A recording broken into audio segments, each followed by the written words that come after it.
God aften, velkommen på News. Orkanen Sandy nærmer sig det amerikanske fastland. Orkanen bevæger sig med 25 km i timen, men dens vindstyrke ligger nu på knap 40 sekundmeter. I løbet af de kommende 2 døgn ventes orkanen at sætte sine spor på kyststrækningen mellem Washington og New York. Det er de tæt befolkede stater Virginia, New Jersey og New York, der er sat i forhøjet beredskab, mens indbyggerne forsøger at forberede sig på uvejret.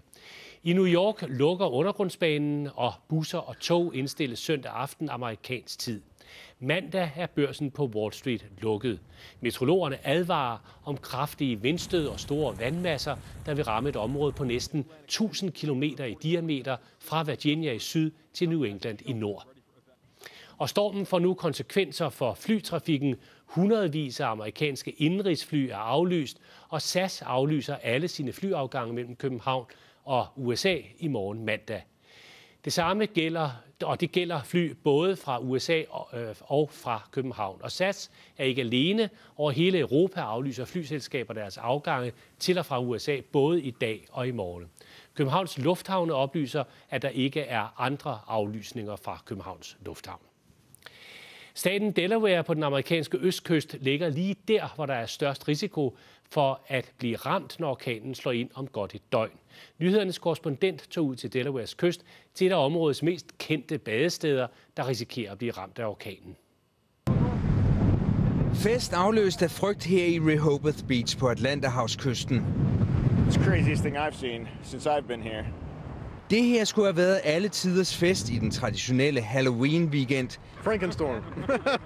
Men nu har Frankenstorm aflyst festen og gæsterne på vej hjem. We're here to celebrate his birthday, but now we're leaving. I mean, the waves are pretty high, and to see the water at the very break here, that's very unusual. Her plejer folk at gå søndagstur, men ikke i dag. Atlanterhavet har for længst overtaget stranden, og staten Delaware er erklæret i undtagelsestilstand. The water has come over the dunes and covered the road. And so we're telling people to please evacuate now or get prepared now. De lokale butiksejere tager heller ingen chancer. We went through this last year with Irene. It really wasn't necessary, but it might be necessary this time. Why is that? Well, I think it's going to be a lot longer storm. It's not going to blow through as quick. Yeah, I have 2 kids. I'm going home, you know. Where's home? Close here, just 1 mile. So you're close to the sea? Yeah, very close. Nu er der kun tilbage at vente på det værste. USA's præsident Barack Obama advarer i dag om, at alle bør tage orkanen Sandy meget alvorligt. Han talte efter et møde med beredskabsmyndighederne. Well, good afternoon, everybody. Obviously, all of us across the country are concerned about the potential impact of Hurricane Sandy. This is a serious and big storm. And my first message is to all the people across the eastern seaboard, mid-Atlantic, going north, that you need to take this very seriously and follow the instructions of your state and local officials because they are going to be providing you with the best advice in terms of how to deal with this storm over the coming days. Så er Jesper Steinmetz med os. Jesper, du har brugt dagen i Delaware, så vi for et øjeblik siden. Nu er du så i nabostaten New Jersey.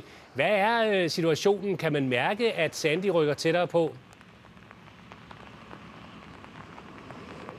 Ja, og et godt tegn på det er, at sådan en rodeo her, der burde være fyldt af mennesker på en søndag, når det ikke regner, er fuldstændig mennesketomt. Og sådan har vi set nu på vores vej fra Delaware op til New Jersey, at der kører bilerne i en retning. Det er væk fra kysten og ind mod land. Og det gør de, fordi myndighederne siger, at folk ude i de kystnære områder har pligt til at lade sig evakuere. Alle, der bor tæt på kysten, skal simpelthen væk inden for de næste par timer. De har fået indtil klokken 8 i aften, altså om 3 timer til at forlade områderne. Og det er alle kyststaterne lige nede fra North Carolina, Delaware, New Jersey, New York State og så helt op til Kentucky, der er ramt af det her. Men Jesper, et er jo, hvad myndighederne siger, og noget andet er måske, hvordan de lokale så reagerer. Der er jo altid nogen, som ligesom ikke tror på det. Er det også tilfældet denne her gang?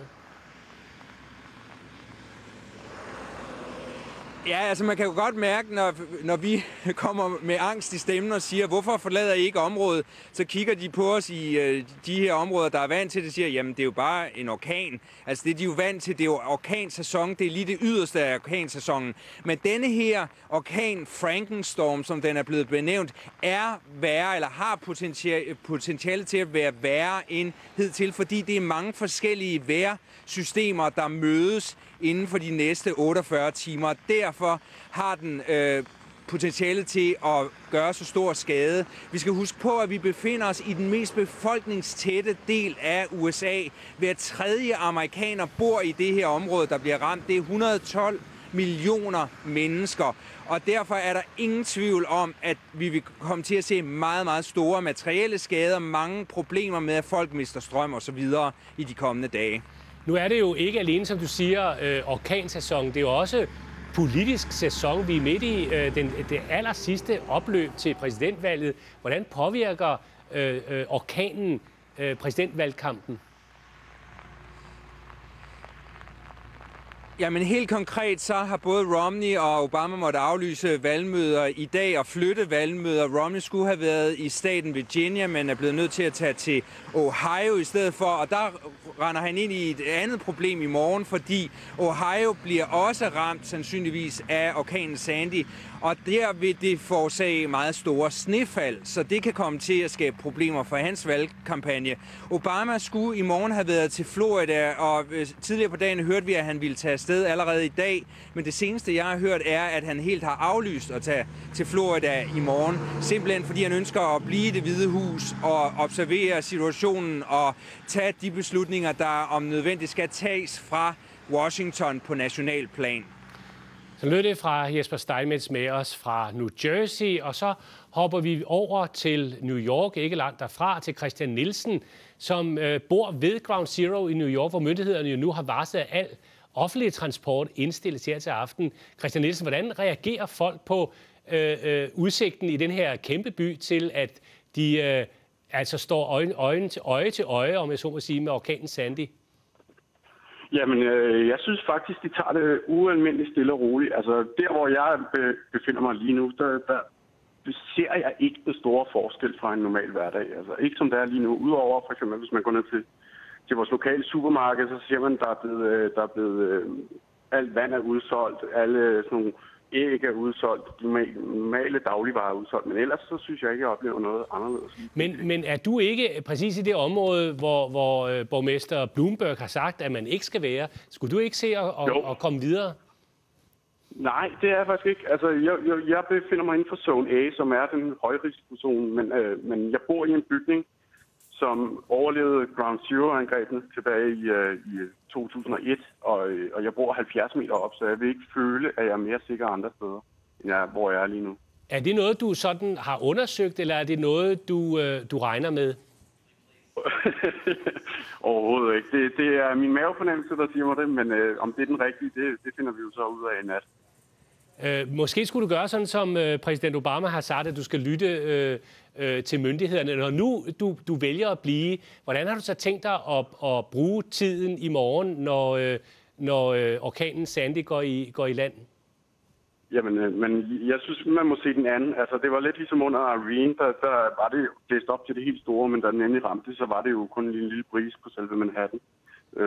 Vi må se, hvordan det går. Altså, de siger jo, jeg har lige hørt med Bloomberg sige, at vandstanden nede i mit område måske stiger 3,5 meter. Men heldigvis så bor jeg jo så ret højt op, så min bygning er heldigvis ret sikker, går jeg ud fra. Skal du på arbejde i morgen? Nej. Der er det herover, der er noget, der hedder MTA, som svarer til det danske DSB. Og så længe det holder lukket, så holder de fleste virksomheder også lukket. Det vil sige, at i morgen holder de lukket, så mit arbejde også lukket. Men så hvis de åbner igen i morgen, så åbner mit arbejde også.